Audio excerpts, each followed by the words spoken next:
Supergirl suffered a historic 76% drop at the box office. There's just no way to sugarcoat this. This is a complete disaster for both James Gunn and the DCU, and it raises so many questions about going forward, the future of this supposed new DC franchise, right?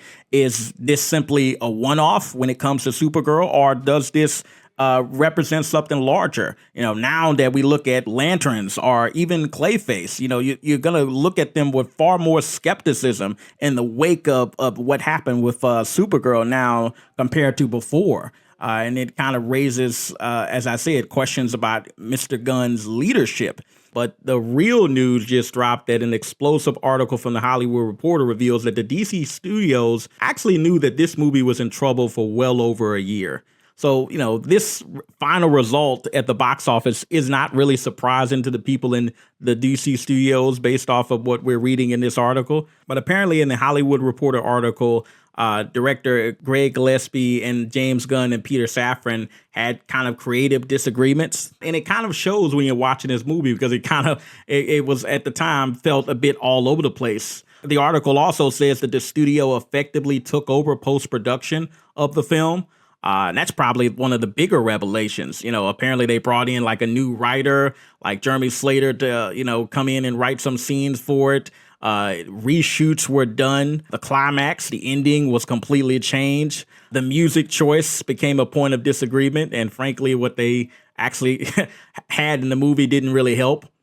And another editor, apparently, who frequently works with Gunn, also kind of joined in on the project.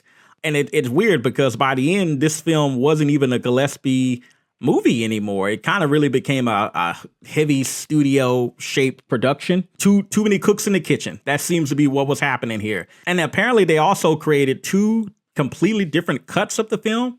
That's kind of one of the more interesting details. The studio reportedly assembled what they call the Gillespie version, the director's version, and the studio's version. And both were shown to test audiences to see, which one was better.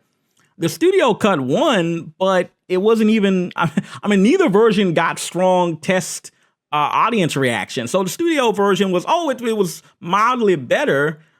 But the fact that the test screenings for both versions or both cuts didn't go well was, to me, a huge warning sign. Like the article straight up says that the test screenings here were never great. I think they said it was like in the 60%, with the best reportedly around like 70.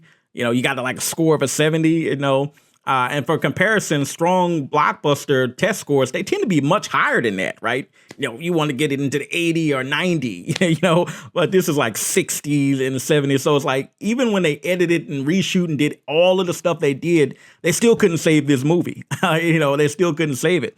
And as I said, the report says like the big disagreement involved like the soundtrack. One inning reportedly used the cover of Girls Just Want to Have Fun, while another used the middle. And after seeing the film, the needle drop of the middle, that was probably one of the worst kind of things in the movie. So it's like, yeah, that ended up not being a smart one. But the article also reveals, and I guess this is a bit more on the positive note if you want to see it like that despite the failure of this film, Gunn and Safran are reportedly staying the course for the larger DCU kind of plan. The article suggests that they still have confidence and intends to develop kind of future projects. Well, the one big thing this article revealed is that Mr. Terrific may be getting his own show. So Supergirl flopping at the box office may not necessarily have them going, oh, well, we can't do smaller, hero or lesser known heroes anymore. Maybe this is just like something contained to Supergirl. We'll see. But Lanterns coming up, and that show underperforms, there's going to be a bigger question about, okay, is this a Supergirl issue, or is this a larger issue with these lesser known heroes, or these heroes that are not Batman, Superman, or Wonder Woman? And even Wonder Woman, the second movie at least struggled. But yeah, this going forward, we want to know, just based off the box office, is this like a larger trend or a larger issue? Because when you have a film, like I say, like Supergirl dropping 76% at the box office, you've got to raise the question of, well, what just happened there, right? Is it simply a case of, Fans not being interested? Is it just a quality issue? Or is it a larger conversation about superhero films overall? We'll see, because the Avengers is coming out and obviously Spider-Man.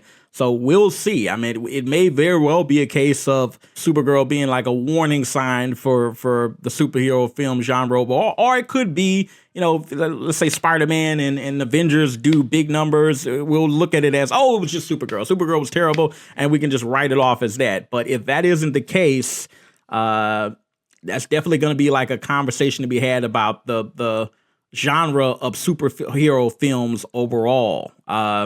I will say that this is a stark reminder that modern audiences have developed kind of a literal sixth sense when it comes to troubled production. I mean, moviegoers, they can definitely tell when a movie has gone through some issues in terms of the behind the scenes stuff just by watching it. And that's clearly the case here. This movie, it clearly was stitched together by a committee. That's what it feels like when you're watching it. And as ticket prices soar, you kind of can't blame them. People will simply refuse to pay premium prices to watch a studio try to fix their internal corporate behind the scenes issues on the screen. Ultimately, the box office collapse of Supergirl just isn't, like bad luck or a tough holiday competition. It's a direct consequence of some of those creative decisions they made while making this movie. If DC Studios wants to survive long enough to reach Man of Tomorrow, James Gunn needs to decide whether he is kind of hiring distinct directors to execute their vision, or is he just hiring, people to go and reshoot and try to fix movies that didn't really work at a concept level. But what do you think? Does the behind the scenes drama change how you view this movie's failure or not? Let me know in the comments. I definitely want to get your take on the failure of Supergirl at the box office and how that affects the DCU going forward. Let me know. But until then, I'm T-Rex 3000 and I'm out.